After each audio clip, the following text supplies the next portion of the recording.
Farhan Majid, who's going to present on evidence from Ramadan fasting. But Heidi, you're standing as if you want to say something. No announcement. Okay, so let's have a good semester. Thank you so much for your time. I'm going to be talking today about the persistent effects of the fetal environment over the life cycle. This was part of my dissertation, and I've been working on different versions of it ever since, trying to make the essays happy. They're almost there. So there's a huge literature which argues for the importance of the fetal environment for these life outcomes. Much of this is based on associations, but increasingly people have exploited a range of different natural experiments to test the fetal origins hypothesis, which basically argues that inequalities during adulthood, let's say in terms of cardiovascular disease, for example, have their origins in the fetal environment. Pandemics, twin births, extreme droughts, civil wars have been used. However, which are usually extreme or rare kind of shocks. However, less is understood about more commonly observed, less severe shocks, which will be practiced on a day-to-day basis. Maternal fasting during pregnancy may pose a serious concern for the unborn child. So the question which this paper asks is, does exposure to Ramadan in utero have persistent effects on the unborn child? Just to give you a brief background, so Ramadan is one of the holiest months in the Islamic calendar, which lasts for about 29 to 30 days. In contrast to the Gregorian calendar, the Islamic calendar actually does not follow the season strictly. It moves back 11 days approximately every year. So over a period of 33 years, that basically covers all seasons. Muslims are required to fast during daylight hours from sunrise to sunset for the spiritual development. This fast basically entails no food, no water as well during this period, among some other restrictions. But that's the restriction on the caloric intake is one of the more prominent kind of restrictions which this entails. A number of people are exempt, including pregnant women. However, surveys suggest that many pregnant women actually do fast. There was a survey done in Singapore which suggested that 74 fast per person of pregnant women fasted for at least a day. In Sana City, Yemen, 90% were fasting for more than 20 days. These are not nationally representative surveys, but part of the reason is because people haven't really paid attention to this question as much. But still, they do give us some idea of the extent of the compliance to fasting. And just to give you an idea, right? I mean, since 75% of all pregnancies overlap with Ramadan, right? So even just today, more than 1 billion Muslims living today were potentially exposed to this shock. So this is something important, right? I mean, for example, the Dutch famine affected about 5 million people, right? And it's very well studied. But this is what we're talking about, something which is recurring every year, has been going on for more than 1400 years. And it's actually not just, fasting is not just a Muslim thing, it's practiced all over the world in different forms, in different religions, at different times. So it's sort of historical as well as contemporary interest. So just to understand the basic mechanisms, right? So fasting during pregnancy is understood to have accelerated starvation type effects on the fetus. There's evidence that mothers who fast have low blood glucose levels. There is evidence of decrease in their weight, about 1 to 3 kilograms, though there's heterogeneity by cultures. There is evidence of actually effects on fetal breathing movements and fetal heart rate movements, as well as birth weight. So these changes in childhood basically could affect adulthood by, for example, affecting incidence of or the likelihood to have type 2 diabetes after 45 or cardiovascular disease, and there's some evidence for that. These shocks could also actually have effect on quantity and quality of schooling. And these changes in human capital can basically affect the work capacity as well as lead people to self-select themselves into a less skill-intensive sector. So self-employment basically in many developing countries, it's not like you have CEOs of people in the Fortune 500 companies. This is small shops. There's evidence that if people had an option of having a wage-paying job, they would rather take that. So it's not, and even in my data set, I find that self-employed people actually have worse general health and lower schooling. So that's going to be the primary kind of interest, and then we're going to look at some of these mechanisms. The data comes from the Indonesian Family Life Survey. Indonesia is a nice setting because it's the largest Muslim country, like in terms of the population, but it has a 12% non-Muslim minority too, which is nice for me because it's going to serve as a placebo. I'm going to be using the 2004, the 2007, 2008 wave, which is the latest wave, but I'm also going to make use of wave 1, which happened in 93 to 94 to get at some of these early life indicators for the adult sample. The data is nationally represents 83% of the Indonesian population, and I have rich data for my use. Right? There is information on exact date of birth, which is going to be very important for my identification. There is information on labor market outcomes, religiosity, which is actually the first time we asked that was in 2007, and it's not available in many other surveys. There's information on test scores, schooling, and Sibling. The adult sample is going to be restricted to Muslims who are 18 to 65. And just to motivate the use of this survey, it's being used by many other prominent papers too. So the key dependent variables would be log Rs, which is the natural logarithm of Rs worked at primary job in a normal week. And there's a dummy for being self-employed. For childhood, we have the Raven's cognitive score measures, which are very well established in the economics and education literature. And it's a measure of general intelligence. Basically, children are asked to identify patterns, kind of missing patterns, and based on that, one of the nice things is it's a culture-free test, so the local language doesn't really bias these tests. There's information on math scores, as well as we have some information on child labor status. Child labor is interesting because it's a proxy for schooling investments being made by parents. So if you're thinking about role of social behaviors in reinforcing or mitigating some of these shocks, this can give us some suggestive evidence for that. And there is also some information on birth weight, which I'm going to be using. So the basic identification strategy is pretty straightforward. If I know your date of birth, I can, based on the 266 days of conception, I can get an estimated conception date. If a full month of Ramadan overlaps with this period, then you're fully exposed, and if it does not, then you have no exposure at all, right? To the extent that mothers are not fasting, these estimates will be lower bounds, right? Because this is an intent to treatment estimate.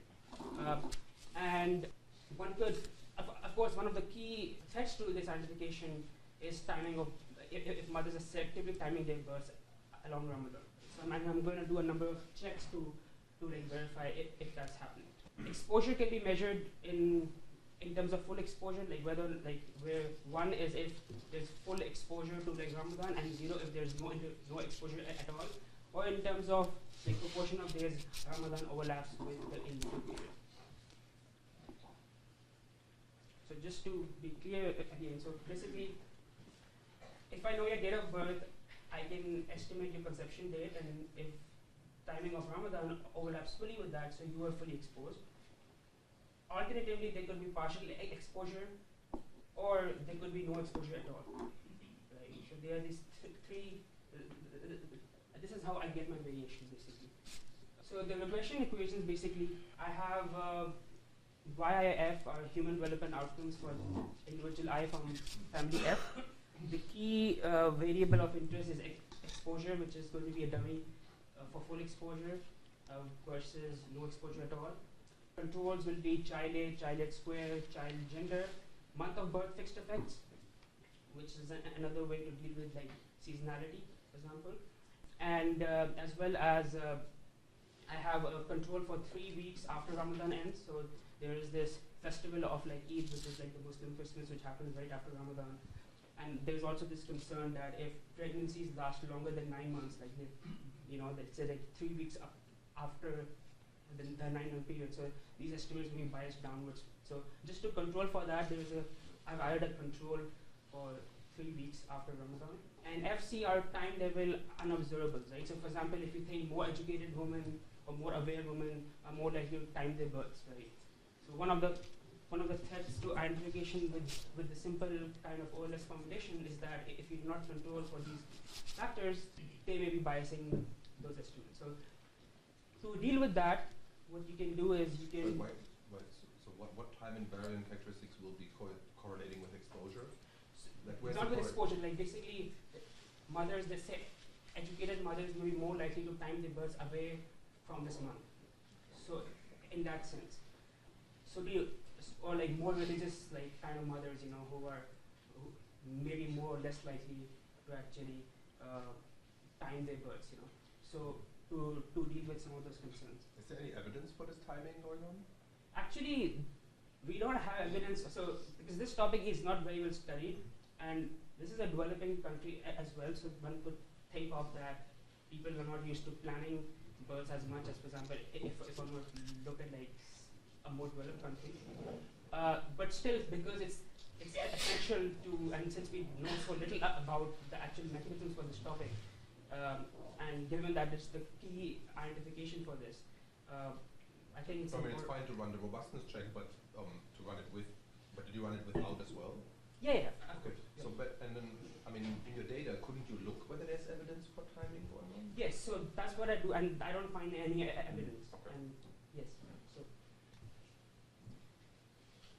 right. So the fixed effects basically, like for example, if I have a biological sibling and they are exposed, and if I am not exposed, so I can explore this within family kind of variation, for example. In the case of my adult sample, I'm going to be able to do biological sibling comparisons only for a small group, but I'm going to do household fixed effects for the larger group. This is very hard to find, let's say, a 50-year-old person and their biological siblings in the data. But because I have panel for a subsection from who are like about 21 to like 29, I can go back 15 years and find out when they were children and like do some sort of an adult sibling fixed effect analysis. So using the data on like proportion of days one is potentially exposed, one sees that as the exposure increases, people work fewer hours and they are more likely to be self-employed. And now I get to my table results basically. So these estimates basically use the full dummy exposure.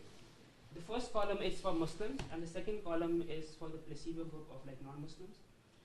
And the first row is log hours, which suggests that those who are exposed work about 4.7% fewer hours compared to those who are not exposed, and which turns out to be about 1.7, 1.8 hours per week.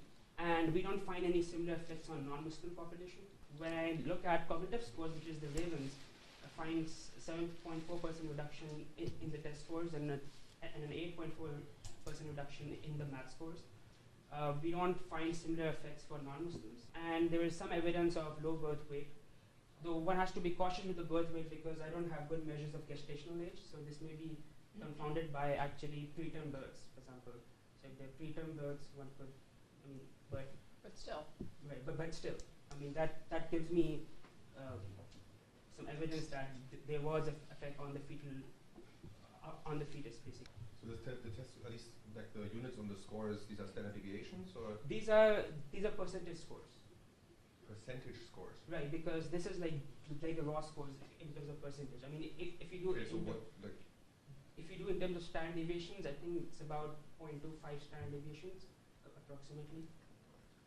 But my basic results are around are with the raw. Then explore.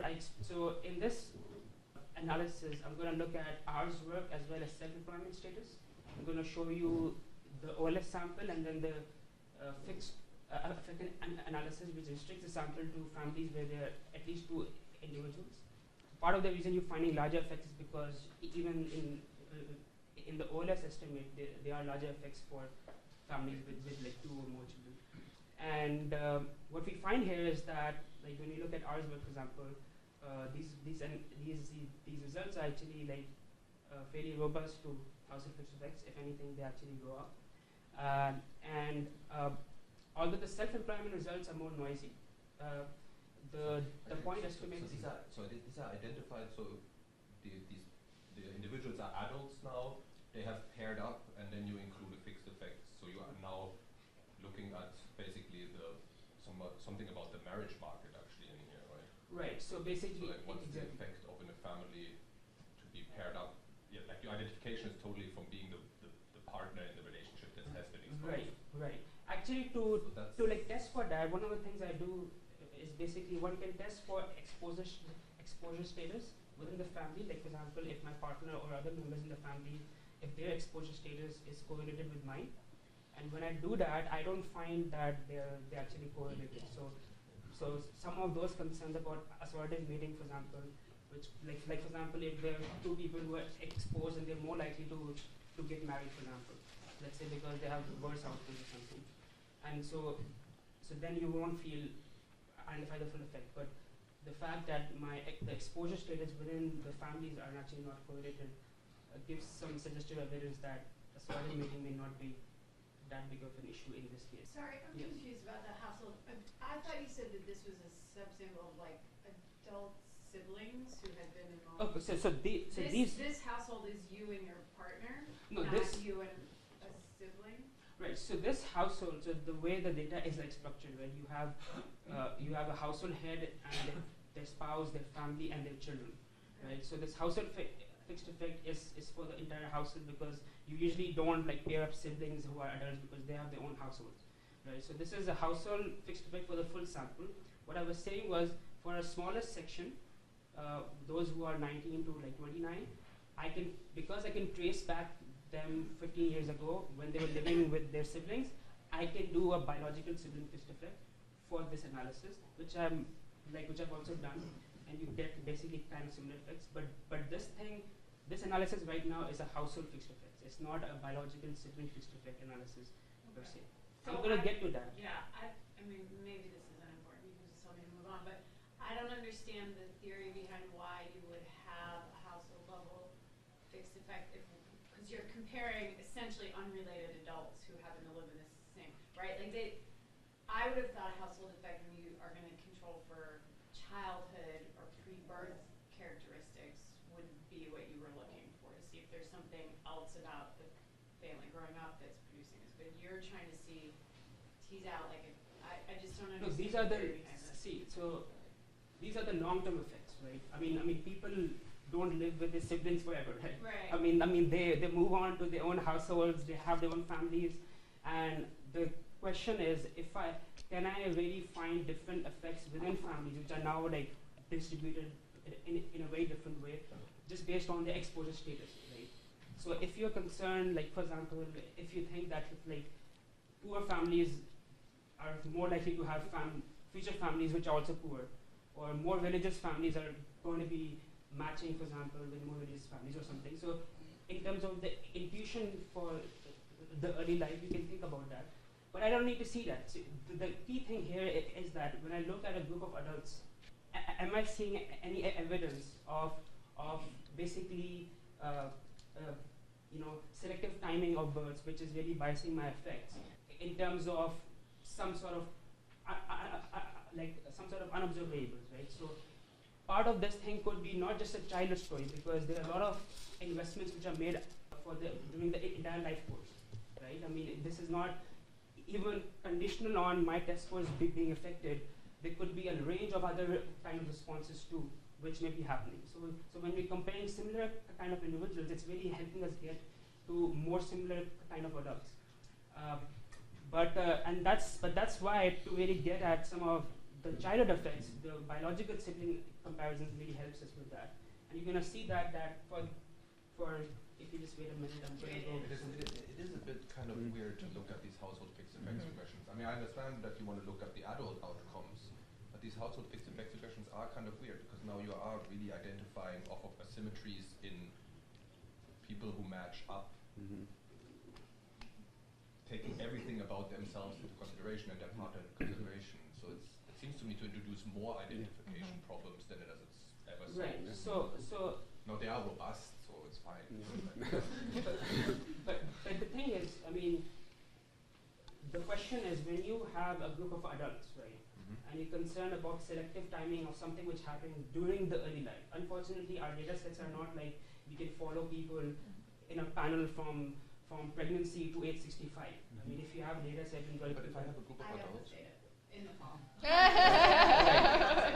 But that's not Muslim population. Right? That's true. No, but if I'm worried about selective timing when they were children, why would I so the exposure when you were born Right. in some ways related to the characteristics of your parents when you were born. Why would I be less worried about that within the family than across the families 30 years later, the couples that have formed 30 years later? Right. So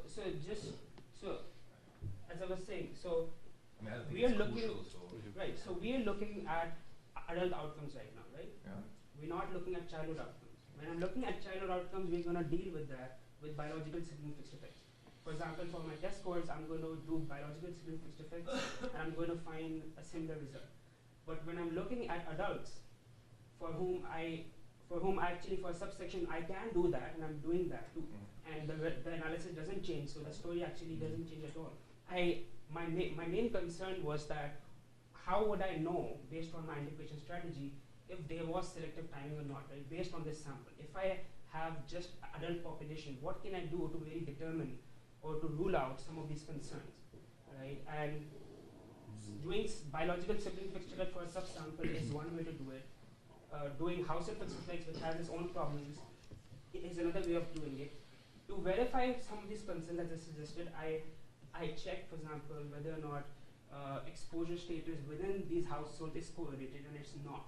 So if you're concerned that actually some sort of like assertive mating is happening because of which this is not a random population from that perspective, that's not really a concern. So that shouldn't really matter. I mean, what this is kind of suggesting is that although a household gets matched for a number of regions, it's not exposure which determines whether or not you're in this family.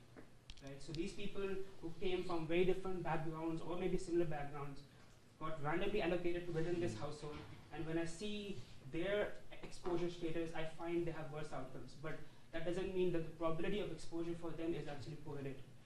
So that kind of it gives me more confidence into the household fixed effects. But again, as I said, I mean, the biological sibling fixed effects is actually giving me reassurance. I wish I included it right now. In my paper, I could do it, but there's so many analyses. I'm like, I have to choose. Like, so, yes. Did you do Hausman tests or other kind of tests to confirm your fixed effect assumption? Why would I do a Hausman test for this? I mean, if I'm doing like a random effect model, that would be different. I mean, actually, I have done that, but actually, the random effects models don't really differ much in compared to the Hausman fixed effects kind of regressions. But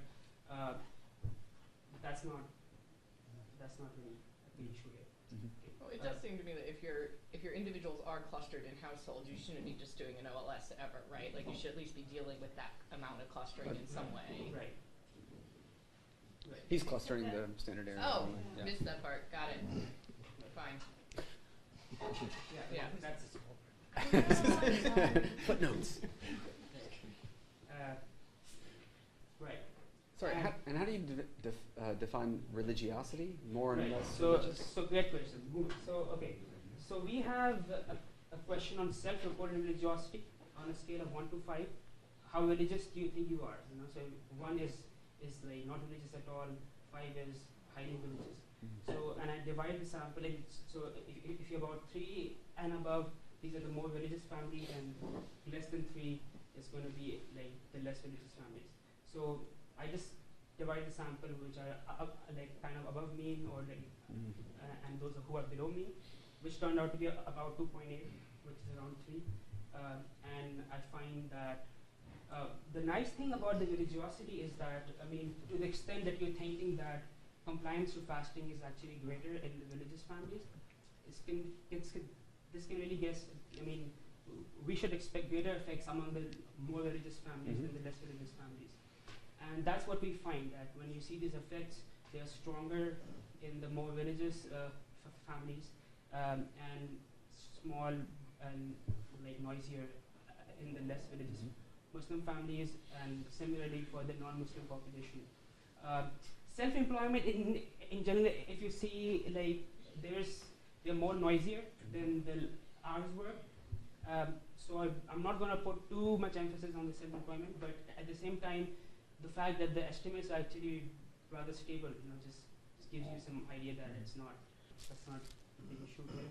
one of the things we can do with the religiosity thing is do a back of the envelope calculation to estimate the implied fasting rates, right? So if I assume religiosity is correlated with compliance to treatment, and if you can think of that highly religious estimates can be serving as a proxy for the average treatment on the treated, in the sense of average Ramadan effects on the children of fasters, then one can do a back of the envelope calculation by just taking the ratio of the intent to treatment estimates to this average treatment on the treated estimates, which for the OLS sample turns out to be about 68%, and for the fixed effects it turns out to be about 82%, based on the hours worked. And it's interesting how some of these estimates are remarkably consistent with the surveys which were done. So just to follow, the assumption is that the highly religious Muslims in your data, they are all fast. Right. Okay. Right. It's a strong assumption. So the intention to treat is then coinciding with the average. Right. Right. It's a strong assumption, but I just want to see. That's fine, but basically what you kind of identify is the relative, how the self-stated religiosity like show up in the probability of fasting of your mother. Right. When you were Right. exposed. Okay. Right. So building on, just to verify, going to the sibling fixed effect analysis for the test scores. Here, basically, I have data for children who are 8 to 15, and we are less concerned about household fixed effects kind of stories. So these are biological siblings, and we basically find the similar effects that the results are fairly robust to biological sibling fixed effects. If anything. The other analysis which I did was, which I'm not showing in because I was concerned about time, was basically I look at child labor inputs, and I found that children have a greater probability to be involved in child labor, which could suggest that parents may be reinforcing these shocks. So if, for example, you have worse general health or your cognitive ability is being affected, and parents think the returns to investing in the kid is relatively less, so they could be more likely to not send you to school or invest enough resources in you to go to school, which may lead to increased likelihood of being a child laborer compared to those who are not. And to verify this parental reinforcement thing, the other thing we can do is look at heterogeneous effects for people, for children who come from poor and large families, and generally we find the strongest effects from people who come from families with low assets, low food consumption, low total consumption, low mother's education, and high like household size, which gives you suggestive evidence that one of the reasons for finding these large effects, maybe it's not just a biological story, it's also a story of investments and how parents are responding to these shocks. Although, actually one of my future papers is actually going to take that, is working on taking that story more explicitly by looking at more explicit measures of parental investment over the life cycle. But for now, this was just kind of suggestive evidence. These estimates also vary by trimester. So what I found was, actually trimester estimates in general were noisier. So I don't want to put too much emphasis on that. But in general, in terms of magnitudes, in terms of robustness between the OLS and the fixed effect models, what I'm finding is that the labor market estimates for the first two trimesters were particularly strong. For test scores, the first and third trimesters were particularly strong. There is actually evidence that if mothers have low blood glucose level, and in the first trimester that could affect the cognitive functioning of the fetus. There's also evidence specifically for Ramadan where people have found lower for fetal heart rate movements in the third trimester, and there is some other evidence which argues that lower fetal heart rate movements are correlated with cognitive functioning. So low blood glucose level and fetal heart rate movements are possible kind of mechanisms which will be playing some role. I also find the child labor estimates to be strongest in the first and third trimester, which is about the same period as the test scores. So it gives you this idea that maybe it reinforces that idea that parental response may be playing some role in that. So just So since I've already talked about that, so I did the biological sibling fixed effects for adults who are 21 to like 29. To test for selective timing of pregnancy, one of the things I did was I explored if parental exposure is related to parental SES. So let's say if you're exposed, are you going to find more likelihood of poor parents like having children who are more exposed, for example? And I don't find any evidence of that. And also, for example, as I mentioned, I explored if siblings exposure was correlated, right? So for example, if the first kid gets exposed, maybe the mother is more likely to fast or not fast for the second kid, right? Or in general, like family relationships, right? I mean, for the household fixed effects, all the concerns like we had on that. There's also this thing that if you really think selective timing is birth, you should find heaps around like Ramadan. There should be more kids just around that time period, and we don't find any effects, or I don't find any effects on the cohort size, which is comforting in that sense. Also control for like birth order dummies. If you think maybe younger children are less likely to be exposed than older children, and they have a different set of outcomes. The other thing is I also explored whether like effects on labor force participation, which I didn't find any effects. So one of the things, I mean, labor force participation is important for itself, but in this case, it helps in the sense that it's not that my hours work estimates are really biased, like it's a biased sample or something. Like if most of the exposed went out of the labor market, then these estimates would be biased. But the fact that I'm not finding effects in labor force participation is suggestive that the hours work estimates are not biased, at least due to labor force participation. So just to summarize briefly, Ramadan exposure in utero worsens labor market outcomes. Those who are exposed work about 4.7% fewer hours and are more likely to be self-employed. These results are robust to sibling fixed effects and with no effects on non-Muslims. Strongest effects on Muslims on the most religious families, with an implied fasting rate of 68 to 82%. I find that fasting lowers Raven's cognitive test scores and math scores for children 8 to 15, with estimates which are robust to biological sibling fixed effects. There is some evidence of parental reinforcement happening in terms of lower schooling inputs, and some evidence of lower birth weights for children as well. Sorry, Yeah. I thought in the slide before the summary slides, the last bullet point says no effects found on labor force participation, but then you say that the findings are robust to the labor force participation effects are robust to biological. No, this is not. So the labor force participation is not my main result. I'm not. These findings are for my main results. I just did a check on the labor force participation to really, because my concern. Like participation in labor force versus hours worked. Right. Oh, okay. Right. Sorry. So I wanted to leave more time for questions but I have other stuff to talk about too. But I guess if you have any questions, please. Yes. So this is just a bit of ignorance about Ramadan, but so you can eat after the sun goes down, right?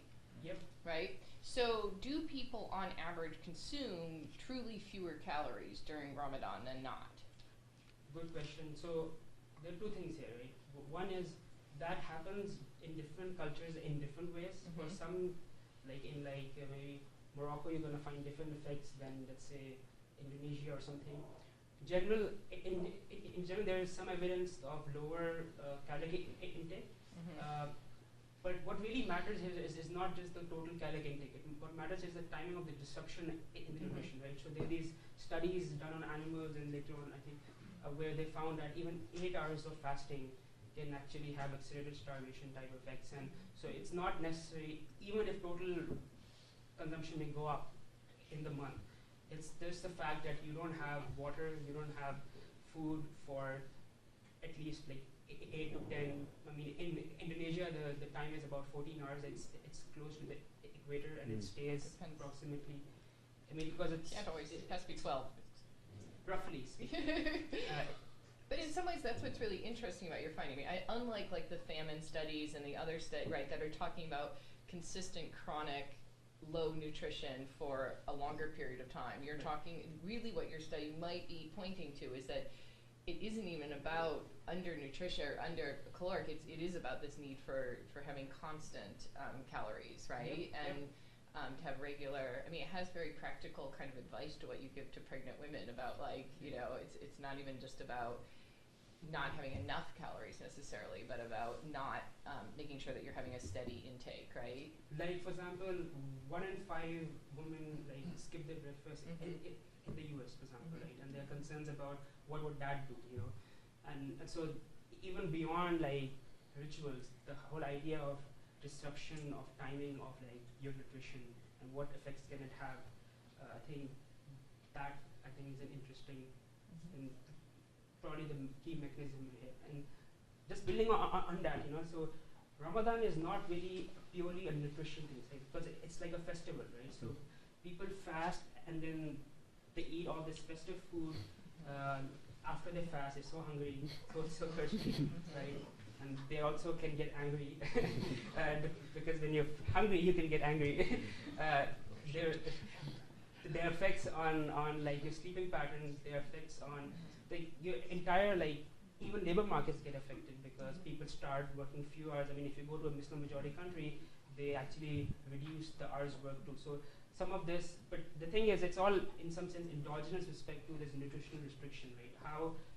How does this restriction, this norm, which is forcing people to really cut down their nutritional intake for a certain amount of hours, affect human behavior? So when we're interpreting these effects, you have to be a little careful about what exactly does this Ramadan affect me? Is it a purely nutrition thing?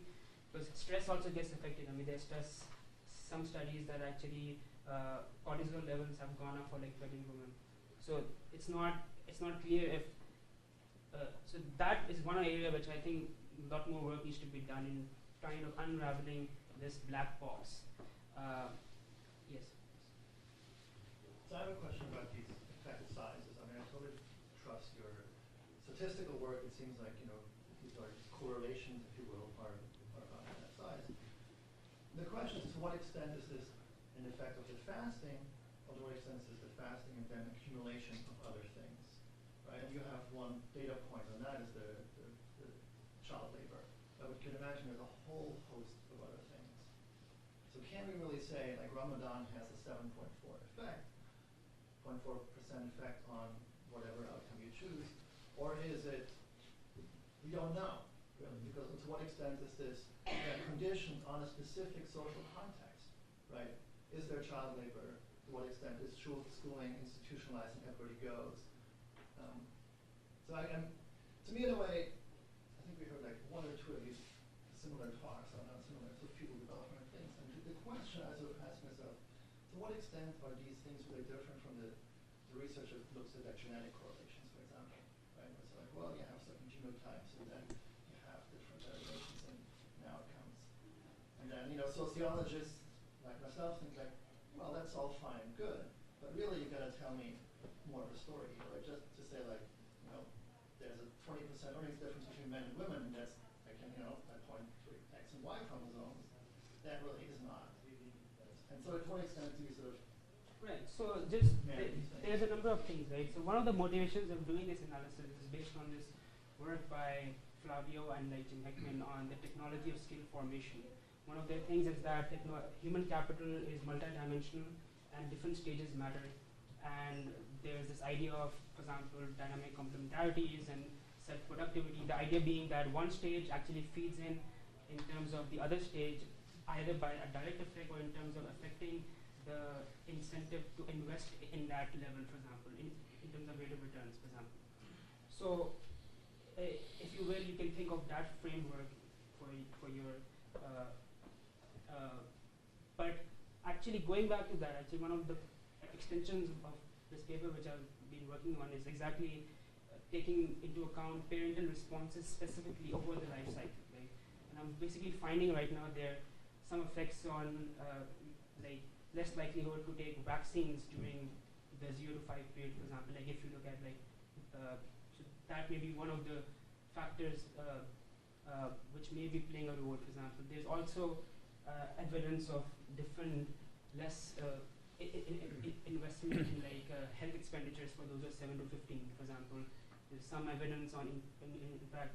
So even in terms of dowries, I mean, one of the things I was kind of interested in was taking actually a human capital and non-human capital approach, because the response could be very multidimensional. So actually, so that's very much happening, I think, but these estimates should be understood as reduced form estimates. Right? I'm not really going to tell you that this is a purely biological estimate. That's not what I'm claiming. And I think one of the next steps is exactly try to understand to what extent are these very social, like driven by social behavior or economic behavior compared to just like, purely biological effects. And that idea itself has now been almost like very old. The whole this, this split between genes and social behavior now. But and I think what I have right now is consistent with, but definitely more work needs to be done on understanding that the birth mechanisms. Question? Yes. So, the 7.4%, 8.4% are statistically significant differences. Yes. So, two-part question. If, let's say you were being asked by some journalist or someone who discovered this result, and they would say to you, well, is this a serious problem in the Muslim world that requires some policy response? How would you answer? Would you just, it's statistically significant. Is it substantially significant? That's question number one. And if the answer to that is yes, do you think if this journalist then puts this out in Al Jazeera or God knows where, and out comes this information, that panels of Muslim clerics and scholars will then say, hey, listen, according to Islam, as you said, and I looked into this also, you don't have to fast if you're pregnant. And we now have evidence that says you really ought not fast. So please, even though 70% of you women are fasting, cut back. What would be the fallout of this kind of result in the real world? All right.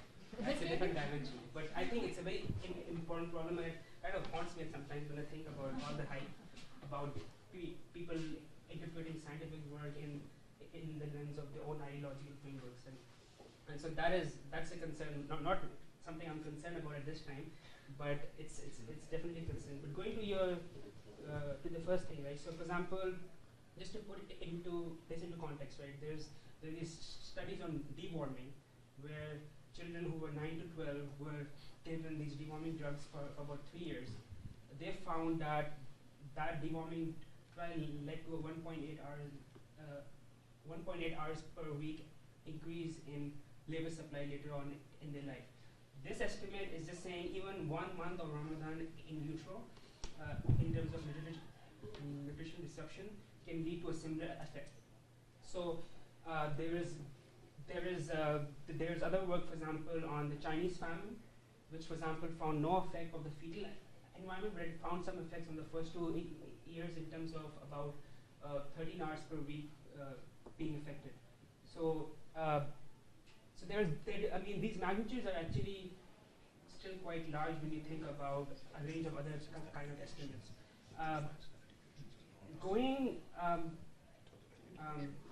And another thing is actually there's a safe motherhood program which was done in Indonesia, where they trained these like midwives, and someone evaluated using the same data actually, and they found that increased test scores by 5.4 to about 5.5%. Actually, one of the reasons I did the percentage was also based on some of this research which was using raw scores, and my results were actually, if anything, larger in terms of estimates for the Safe Motherhood program. So these are definitely not trivial kind of magnitudes here. And going to your second question, just I think so. I mean, there is science, and then there is translation of research to the broader kind of audience, right? So this is currently I'm focusing on these aspects. Now,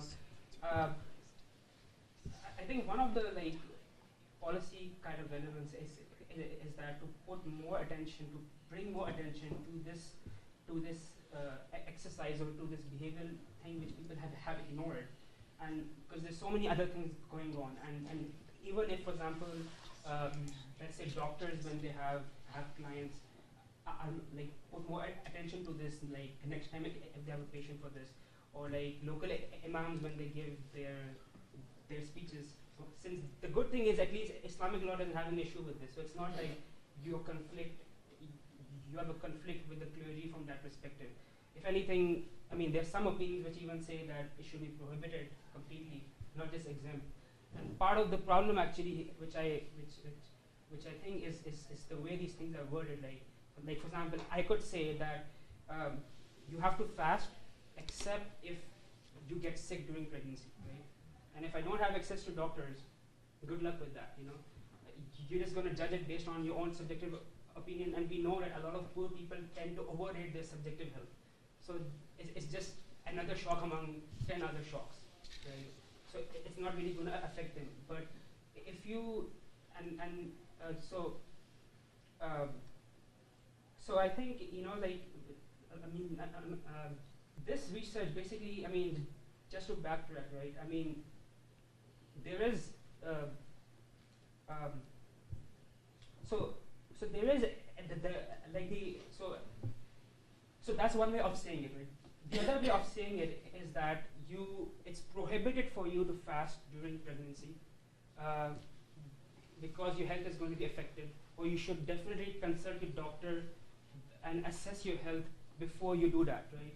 So, and when I talked informally or just talked to some of the local imams here and there was some variance in that, you know, the way they actually word it, and people can take it in a very different way.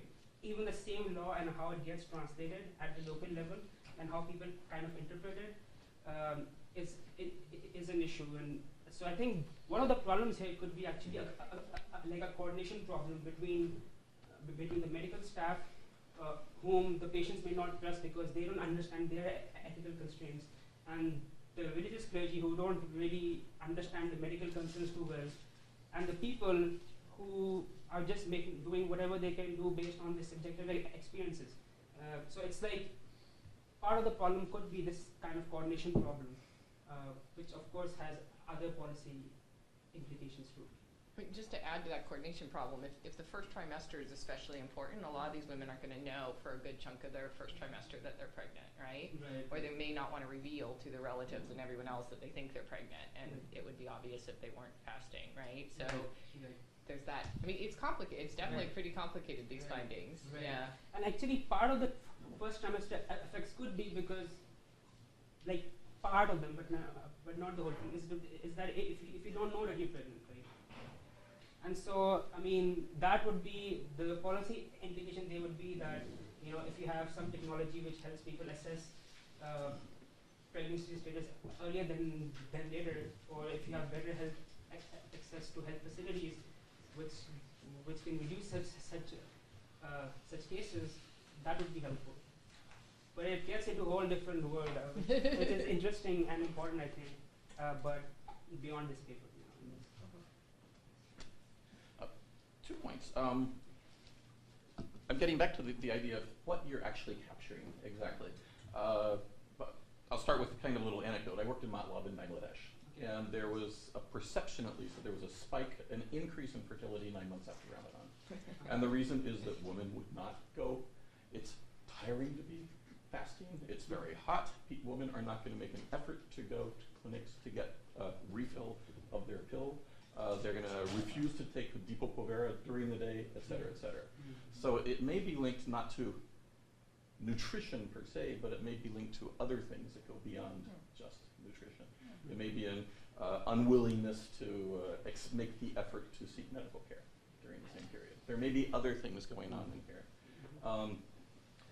I'm more convinced by your results that you have here than with respect to kind of the longer term results. You're finding something, but I don't know how to interpret it. In terms of hours worked, if you're working fewer hours, but you tend to be in the informal sector, very often in the informal sector you work longer hours. It seems to say that you're not only in, you know, having cognitive reduction, but you have ongoing daily, a greater chance of being sick at this point in time, as opposed to just having had some sort of a nutritional deficiency that reduced your ability to learn and pass tests. It's a different sort. I think employment type If you have better measures, I think I would use that. I know Gary Fields and others have talked about that. There's the informal sector where you're unemployed and it's really low level. Then if you can get into the formal sector, you have a good job, but the very best is to return to the informal sector, but as a computer specialist, large owner of shops, et cetera, and informal sector self-employment is a hugely heterogeneous category. I don't know, this I know in Africa, I don't know the context in Indonesia, but if you have a better way of kind of measuring employment type, I would do it. Right. No, I think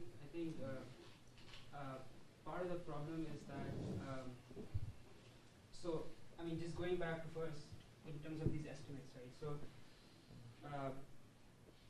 there is other work which, so the basic idea is that childhood health does not just matter for childhood scores.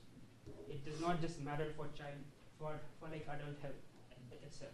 If you really believe in a framework where health at time t fits into your human capital at time t plus 1, and if you really believe that, for example, the quantity and quality of schooling which you have at a given point in time can really determine the skill, the nature of the sector you work in, then I should expect some effects on people in terms of the sector with which they work by a proxy for the level of skill it has. I agree with you, self-employment in general is very heterogeneous, but at the same time, on average, actually, it's not that heterogeneous that you should expect it to be, on average, a very well-paying job. I mean, there's a lot of evidence for that. I mean, Daflu and Banerjee documented in the Poor Economics book a lot, when they have all these anecdotes based on developing countries on how these people would rather take a wage-paying job than be in the self-employment sector, selling samosas on the ground or something like that. So these are not like very high-paying jobs in like many cases. And the work capacity, I mean, the idea is that, I mean, there is work where, for example, your cognition can, for example, affect your health too, right? It can affect, like, for example, your ability to follow simple guidelines, certain rules. Those things can be affected. Your ability to organize yourself and to, be active in terms of, I mean, these may be also correlated with some non-cognitive skills. There's evidence for that too, where that may affect your ability and drive to really take care of yourself. And those things can really affect your work capacity. So, of course, this is your entire life, so I'm not going to be able to tell you each and everything which happened in your entire life, but this is just some suggestive evidence. The idea was that we have some evidence on some dimensions of human capital, which seem to be some suggestive pathways. We don't know for sure. Like, I'm not really giving you a causal story of the pathways. Like, for that, I'll need, for 50 mechanisms, I need 50 IVs. Right? So I'm not doing that. The main thing is the reduced form effect and some suggestive evidence for the mechanisms. But I agree. Those are good comments. All right. So thank you very much for a lively and interesting start to the semester.